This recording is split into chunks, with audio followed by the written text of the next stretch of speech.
The lockdown incident. It was a typical Friday afternoon in calculus class, during 7th period. The week was almost over, and spring break was just around the corner. Everyone was restless, eager to get through the last class of the day. Unlike other classes that had tests, our laid-back teacher decided to make things fun and started a brand logo quiz on a website. We were in the middle of the game when it happened. The announcement. Right after my friend answered Adidas in the quiz, the dean's voice suddenly came through the loudspeaker. His tone was panicked and urgent as he announced that this was not a drill and instructed all teachers to go into lockdown immediately. A cold chill ran down my spine as I saw our normally relaxed teacher rush to turn off the lights and usher us to a corner of the room. The entire class fell into silence. Minutes passed and then all power was cut off. The usual soft hum from the panel at the back of the room was gone. That's when we realized this was serious. The unknown threat. As we waited in silence, a sudden, piercing scream echoed through the hallway. It was a man, shouting at the top of his lungs. 2 girls in my class started crying, which only made the tension worse. The screaming grew louder as the man banged on lockers and yelled threats. At that moment, pure fear took over. My teacher motioned for us to stay quiet as we exchanged terrified glances. Then the banging shifted to our classroom door. One of the crying girls let out a scream, which only made the man more aggressive. He pounded on the door, shouting for us to open it.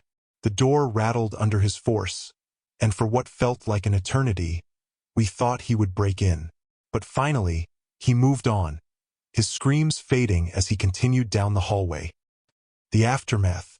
About 10 minutes later, though it felt much longer, the dean's voice returned on the loudspeaker. Surprisingly, he explained the situation, something staff usually never did during emergencies.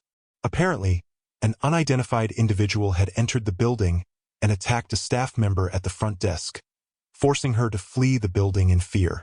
The school wasn't sure whether the person was armed. Since this was before the school had proper security cameras or locked entrances, incidents like this could happen easily. After a thorough sweep of the hallways and classrooms, the intruder was nowhere to be found. Teachers were instructed to resume lessons but keep all doors locked. The most disturbing part. That night, one of the janitors working the late shift found a man asleep inside a storage closet at the back of the school. According to rumors, something suspicious was sticking out of his pocket. The janitor may have accidentally alerted him by leaving the door open because, by the time the police arrived, the man was gone. To this day, none of us know if he was ever found. But I like to believe that, wherever he is, he's getting the help he needs. The day of the lockdown.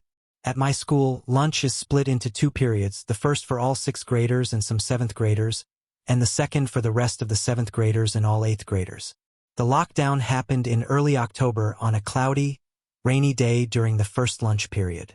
The morning had been normal enough, though the gloomy weather cast a strange feeling over the day. My friends and I had joked about how the school always felt eerie when it rained, but we never expected what was coming. The loud noises. While we were eating, I suddenly heard 4 loud booms. They were so deep and sharp that my first thought was thunder, but within seconds, students around me started screaming. I turned to look at my friend Eric, who was sitting across from me, but he just looked as confused as I was. Then chaos erupted. Some students bolted for the cafeteria doors, others ducked under the tables. I figured they were just overreacting, but then I saw the campus security guards rush in, their expressions tense and urgent. "Everyone inside, now!" one of them barked. Students who were still in line buying lunch were told to throw their food away and move quickly.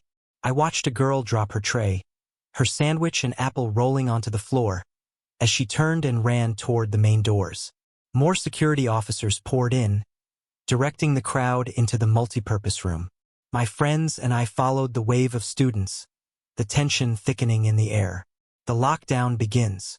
The multipurpose room has a massive glass wall at the back, allowing a clear view outside. Normally, it let in sunlight and made the space feel open. But on that cloudy day, it only made the rain-streaked campus look even more unsettling. As soon as we got inside, security officers began pulling the curtains shut. Teachers and staff members locked the doors and stood by the exits, their faces unreadable. The noise of students whispering and murmuring filled the room. Everyone was trying to figure out what was happening. Curious, my friend Eric walked over to one of the adults near the door. When he came back, his face had lost all color. "You know those houses near the school in Trance?" he asked, his voice hushed. I nodded, my stomach twisting with unease. "Well," he continued, "there's a man barricaded inside his house. He's threatening to harm himself and anyone who tries to remove him." A chill ran through our group as we processed his words. A man? Near the school? Threatening violence?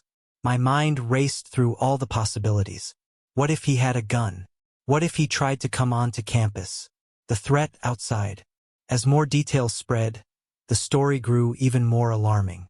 People whispered that the man had been wandering near the school earlier that morning, watching students in a strange way. Some claimed he had a criminal record, though no one knew for sure what he had done.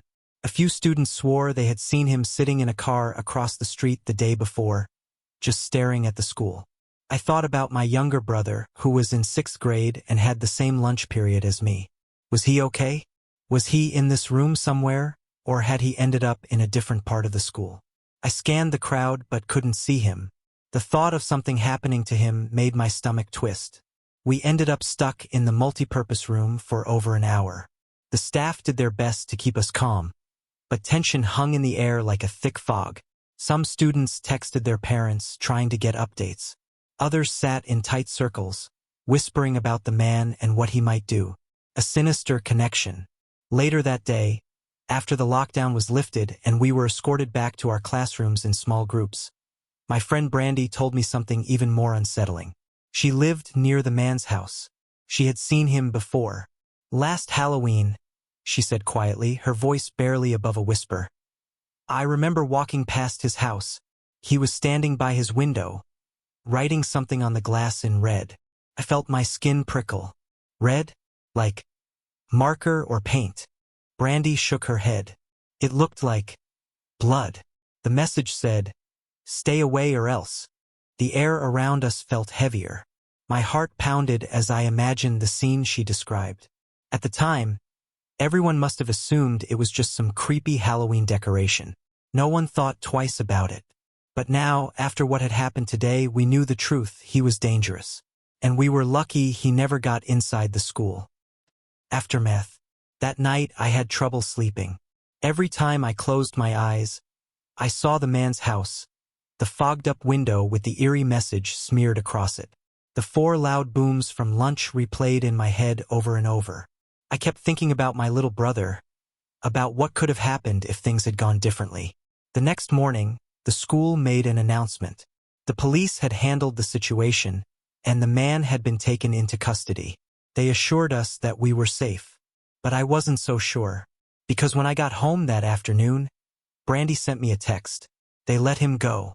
I stared at the message, my hands cold and clammy. Outside, the rain had stopped, but the sky was still dark, and the man's house was still there, just beyond the school entrance. Waiting.